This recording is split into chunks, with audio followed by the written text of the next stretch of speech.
Welcome to the Vintage Vorachon presents 𝗀𝗏𝗡𝗧 Imagination, and the series is going to be People of Color Do Not Need a White Savior. And our second guest speaker is Derrick Cobb, who is going to come on any second now. You don't really act, you don't sing, you don't dance. What do you mean you don't eat no meat?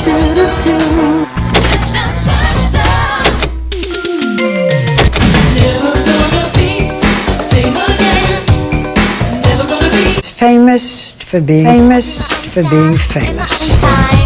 don't have any, forgive me. Hey, Derrick! Hi, baby. How are you? I am fine. You got a new haircut, too. Yeah, it's so funny because I was literally saying, hold on one second, I'm in here like black and R&B. It's like, that's my favorite thing to do on Thursday, Throwback Thursday.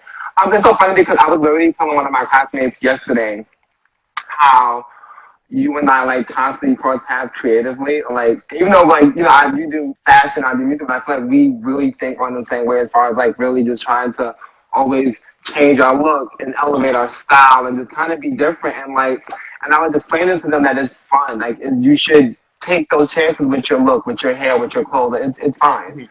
Truth. Ring the bell on that. Yeah, I mean, primarily I would say that, I prefer same-sex relationships and interactions. Yeah. But lately it's so funny because I feel like, not even funny, I think it's also a positive way too. I just kind of feel like we're moving into a time where like that line is kind of getting blurred, with the whole, oh, I'm gay, I'm straight, I'm bi, and this, I'm that. I really kind of think that, especially the generation after us, their approach to sex is very different. Mm-hmm. They're very, very kind of like, like it is what it is. Like, if I like you, I like you. We're going to do this, we're going to do this. So I kind of, it changes a lot, I just think it just depends. There's still a lot of racial segregation in the LGBTQ community, whether people want to know or whether they admit it or not, one. And secondly, personally, like, I'm kind of not with that. The minute someone comes up to me and they're on some, you say something like BBC to me or you love black guys, and like, that's an automatic fuck no. And that is a shut down immediately. Because at that point, I know that you're only approaching me for some little secret kink fantasy that you have, and I will take no part in that, first of all.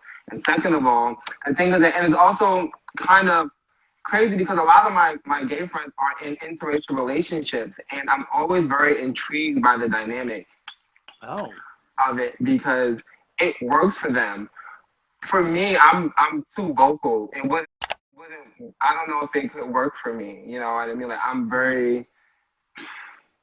from Brooklyn, so I'm very vocal. I got to say what I need to say, and I just kind of feel like,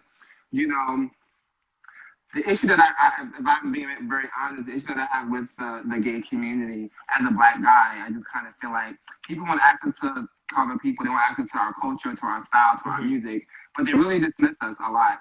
Like, no one talks about how it was a black and a Latin, trans woman that started the whole Stonewall Pride movement, and that's why everyone's like, oh, I'm proud today. Like, people don't talk about that at all, even with promos for clubs or parties or bars, whatever. You rarely see men of color. And when you do see men of color, it's very, I might offend some people, but whatever, it's very whitewashed. Like, I'm from Brooklyn, I'm a hood nigga, I'm a talk like this, I'm gonna say fuck you, and I'm gonna listen to my rap music, and I'm gonna just be that. I don't give a fuck where I'm at. Don't assume I like Lady Gaga because I don't. Oh, I like rap music, I wanna hear Cardi B, I wanna hear Jay-Z, I wanna hear pop. That's the type of shit that I be on. Because truth be told, most people don't know, but my father, back in the day, was one of the biggest drug dealers in Brooklyn. Like, literally. Like, my family is very gang affiliated. And then there's me, like, surprise. It's like, okay, this is the good kid. He went to school, he went to college, like, so it's very different. And I kind of always find myself kind of clashy. And I think, and it's so funny because even in music, I kind of feel like I'm honestly have better brotherhoods with heterosexual men than I do with other gay guys, which is very, very, it's weird to me. It's also kind of sad in a way. Yeah. But for me, I think I'm just kind of used to that brotherhood conglomerate. You know, like I come from a family where it's primarily females. It's maybe 5 boys. Me, my little brother, my cousin Messiah, my cousin 𝗚𝗔, my cousin 𝗫𝗍𝗂. Yeah, it's a small, you know, male. So we were always closer because my family is just full of girls. My Yeah. uncle Reggie has 4 girls. My mom has 2 girls. My aunt Lingo has 2 girls. My brother, you know, so it's very the men in my family is the dynamic is very small. So we've always just been super close in that way. And even as I got older, and they started to notice the shifts in my behaviors and attitudes or whatever, it was always embraced. So whenever I meet, you know, I think straight guys, for me, it's that instant. Oh, like my brother, like we like the same shit. Makes me wonder, when did you feel most comfortable in your true skin in terms of your sexuality? When did you just know to really come out? I probably want to say high school. I'm saying that because I moved in with my first boyfriend when I was 17 years old. So if that wasn't, oh, wow. I don't think I came out. I left. It was out. Okay. Yeah. Yeah. You know, I was just like, okay, this is who I like. He got his own spot. Mm-hmm. We here. What's good? Like, you know, this is kind of what I wanted to do. I remember, you know, my Uncle Reggie, God bless him so much. He's one of my favorite uncles. I remember one time a family member tried to like embarrass them. Oh my God, I can't believe my nephew's a faggot. And my Uncle Reggie's a very stern man, and I remember him. He literally like went to attack the other family member for trying to quote unquote out me or embarrass me. And that was the first time I kind of realized, like, oh shit, did you just tell me you love me without telling me you love me? So I want to go back to the source of the topic, with the topic of people of color do not need a white savior. Essentially, all of these stereotypes. We sure motherfucking don't, bitch. Yes. We sure don't. We don't. Period. Let's get that on, period. Because you see little ads and apps like Grindr and Adam for Adam, or all those websites that I have been a part of and witnessed from my own eyes. I'm going to pull up something real quick, and we're going to make an observation together of what you see on this screen. You know, it'll say, you know, no blacks, no Asians, Asians leave me alone, just no Asians, and I'm not racist. So I'll let this be the prompt of our discussion, or if it's something that you've encountered in the dating world, or not even from the dating world, even when you are just casually having fun with your friends. Well, first, let me say this. I literally posted this on my Instagram story a couple of hours ago. I was like thinking about my dating life. I've never been single. I've always been in a relationship. Good for you. Yeah. Yeah. I'm like Jennifer Lopez, you know, monogamy, we break up. A couple months later, I'm with somebody else. This is who I'm with. Okay. We break up. You know what I'm saying? So, and I've been married to 𝗲𝗠 for 5 years. We've been together for 7 years. You know. Congrats. Congratulations. Thank you. Yeah. I wasn't in a relationship. I will say though, I've been hearing about white guys, by Asian guys. I've been attracted to white guys, Asian guys, Latin guys, and then vice versa. So I don't think I never really encountered like racial separation in my dating life. I will say though, I did date this one white boy for a short period of time, and he was really sweet. I was very, very into him. I assumed he was into me. I could be wrong. And, you know, it was just the breakup kind of, or us deciding not to date, or me just kind of being done with it, was he wouldn't introduce me to his family. And I'm just like, oh, damn, that's weird because you know everybody I know. And you met everyone I'm related to. You know, and then I kind of thought about it like, oh, damn, like he's probably not really comfortable, or he's not really ready to have that conversation about race and, you know, social status and the difference in classes or whatever. So it could be tough. But then, like I said before, I have friends, you know, who are in interracial relationships, and the dynamic is very beautiful. You know what I'm saying? My best friend Lorenzo, Jim is a white guy, and Jim is like hella woke. He is an advocate. He's adamant. Okay. You know, but he doesn't fetishizes Lorenzo on his skin color. I rarely hear him talk about it versus how he always talks about how Lorenzo makes him feel and how they get along, or how they connect, and how they love out, like all these other things, you know?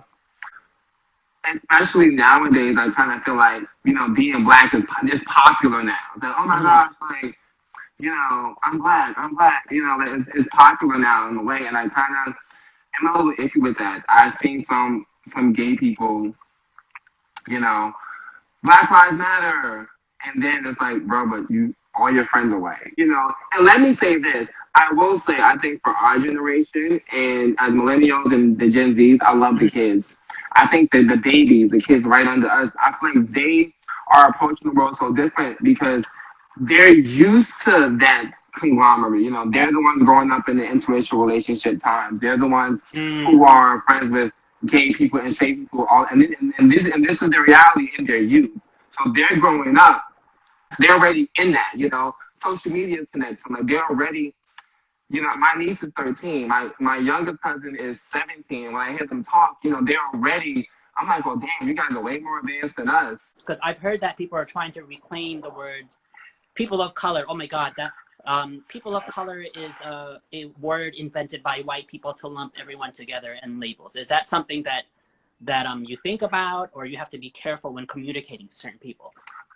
It is something that I think about, but you also, I agree. I think that people want to be identified as who they are directly. You know, we keep lumping people. You're not getting to the good part. You know, to say people of color, that's very general.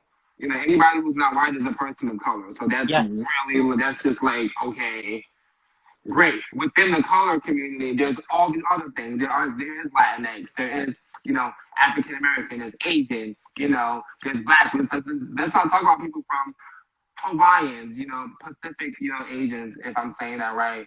You have people who are from the Caribbeans, you know. Yeah. You know, I feel like people really want to be identified with who they are, true to themselves as much as possible. So you need to proceed with caution. And honestly, I think that's why they kind of do it is just to ask. When I see a Latin person, I don't assume that they're Dominican and Puerto Rican. There's such a spectrum. Yeah, there is. When I see someone who's of Asian descent, I can't assume that they're Japanese or Chinese. To me, that's disrespectful. Trying to identify someone without having that conversation. And it makes you a bigger person and a wiser person to just ask. Like, hey, you know, I love you, want to hang out. I want to know how should I introduce you? How should, you know, what do you identify with your race? The same way we ask people, y'all, you gay, say, like, what is your color? How do you identify? Very respectfully. What bothers me more is internalized racism and colorism. Right. So my question is that something that you see and experience within being a Black person? Is there colorism? Hell yes. You know, in the Black community, we have this thing called, you know, light skin, dark skin, you know, and the perception that the lighter you are, the better opportunities you'll get, you know, the prettier you are. That's kind of what you're taught, you know what I mean? And it's funny because even now, I was literally talking about this, you know, when you look at pop music and you see Black artists, the majority of the ones who are popping off are light skin. Right. They have a more European appeal. They have light skin. They have longer hair, or is more fine and straight, or whatever. So there's definitely a thing in the Black community. It kind of really fucking sucks at times because we have kind of been taught to strive for that sense of beauty and the standard. You know, Black people, from my experience and from my community, immediately, even in my family, you know, where people are afraid to tan because they don't want to get darker, or, you know, it's you know, like I don't want to have nappy hair or whatever, you know. And so it's definitely something that is a thing within the African American community. And honestly, it sucks because as a person who is darker skinned, I feel the effect of that. You know, I see it all the time in work and music. You know, I've been talking to my face from Black designers, like, hey, we like you, I want to go with like a lighter Black skin guy. Oh, shit.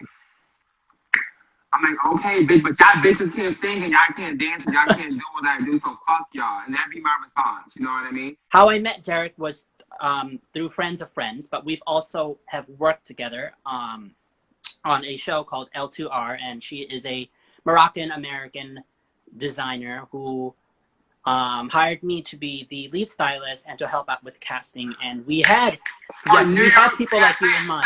For Mercedes-Benz New York Fashion Week. For Mercedes-Benz Fashion Week. Don't front and center, bitch. More press than a low bit. More press, okay? And we did a protest on the runway at the same damn time. Yes. Period. Talk about that. Period. How did you feel in that moment with the signs and the posters and just being around other different body types and different skin tones, different orientations? I saw it changing, Mm-hmm. right? And this was the time where I kind of felt like the first show I've ever walked in where everyone was kind of included, you know. And I remember one of the models who was on the brand that we were on, she was like, oh, as a plus size, and she was talking to somebody, and I had to cut her off. I'm like, no, you're a model. You're here because you're supposed to be here. You look great in your outfit. You're doing your job. You know what I mean? So I've gotten out of that thing of saying, I'm black, I'm this. No, I'm a professional model. You want to see my work? I happen to be black. Mm-hmm. If you hire me as a model, I am a professional. Here's my agent's contact information. Here's my portfolio. That's very Hollywood. Hollywood has a lot of control over people's perceptions, unfortunately, and how it was founded. It was not founded by black people. It was not founded by Asian people. It was not founded anything. Even though the inspiration, even though everything does come from people of color here, you know, especially jazz music, that all started from the black community. Everything that is utilized and amplified in Hollywood comes from non-white people. Yet there's always a constant battle and struggle to get their approval. Why don't you tell us about your experiences in working with like music producers or the people who help essentially with your recordings? Are they other people of color? Are they white people? Yeah, so I'm so proud to say this, but the producer who got my demo deal with Atlantic Records, she's the only black gay woman in her entire department. Oh, wow. Black and gay. And yes. Okay. And when she brought me there, I was like, okay, I'm going to be a gentleman. I'm going to make sure I wear something really nice and you don't want to piss anyone off or whatever. And I remember getting in the elevator and she was like, why are you so dressed up? Like, I wanted you to come as you are. Yeah. I was like, oh, okay. And it's kind of funny because I feel like, you know, even as much as we create, as much as we try to put out content, you know, it is unfortunate, you know, but the person who finances everything is white, you know, and we constantly have to make sure, you know, as a musician, I'm always in the battle of, do I want to do a pop record or R&B record? Do I want to do a dance record or a ballad? And it's kind of like always that back and forth thing, you know what I mean? And when we send it up, you know, you get the reviews or whatever, and it's a constant thing of trying to appease a pop crowd, right? Because every record is like tells every artist, we want you to cross over, and what they mean is that we want you to have a white audience. That's exactly what they mean. I honestly kind of had to really fight for my sense of respect. I remember doing this show, one of my first shows here in LA, and I looked at the budget sheet, and I'm just like, bro, real talk, like, there's no way you guys are trying to pay me less than you're trying to pay this fucking white kid who can't rap. You know, when I'm over here singing and dancing, I have a whole routine ready. Back up, like, I have the whole shebang. You know what I'm saying? So there's no way in hell you're telling me this kid who's lip syncing his song is worth more than there's no way. Yeah. There's no way. So we don't get finance over here. I won't do this fucking show. And I think that, you know, it's this fear of, you know, you don't want to be the angry black person. You don't want to be the musician that doesn't comply with the rules, but sometimes you gotta piss people off. So I'm not against, like, you know, white people. Let me say that really clearly. Of course, yeah. We have a lot of white friends who we do. Adore. Shout out to all the white people watching too, and white people that we adore and that we love and who are closer to us than ever. Let me say that. But as far as my music is concerned, I preferably have worked primarily with, you know, young black talent.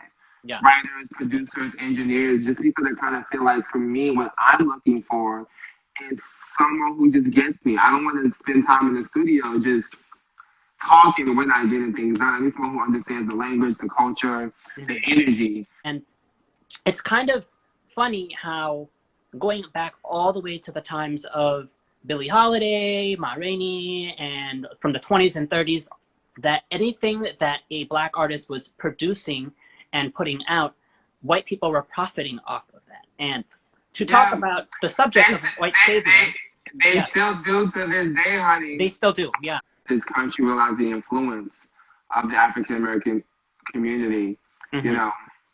because without us, this country would fucking suck. Yeah. We would have Taylor Swift records all over the place. Oh my God. Nobody got time for that. Say that again. Say that again, please. To me, an ally is if we're working at the same in the same environment, and you know I'm getting paid less than you, an ally is going to vouch for me that I should be getting paid equally. That's what an ally does. You know, I personally don't care for, you know, white folk posting on, Black Lives Matter on social media. I kind of block people when they do that. Oh, wow. Yeah, because you don't implement that in your everyday life, and you won't clout chase and get followers because of it.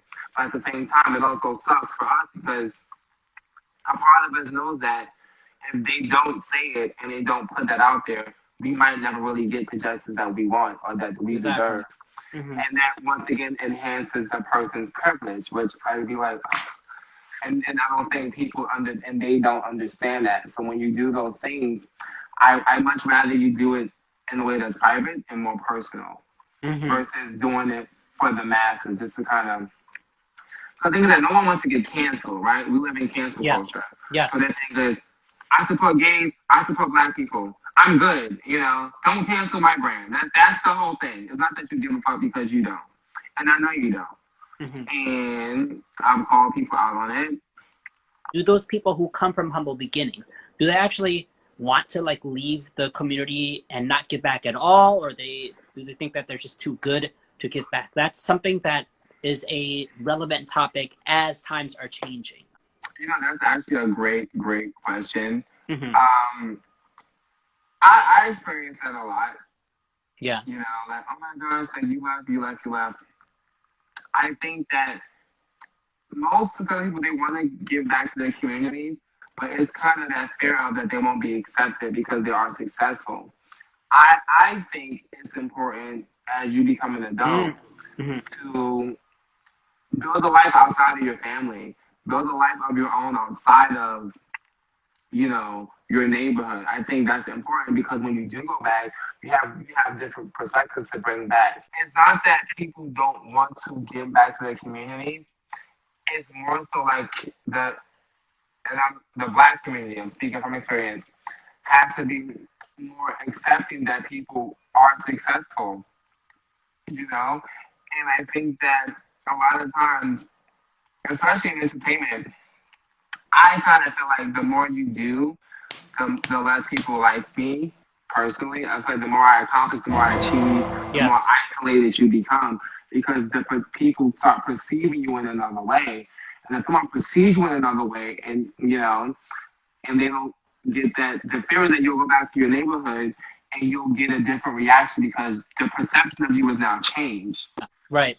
You know, I still have to face the same hardships that you face every day. I just face it in a different way. Now, I have some kid, his mom reached out to me on Instagram a couple of weeks ago and told me that, you know, her son read my story and like, it prevented him from committing suicide. And, like, I was in here, like... Oh, my God.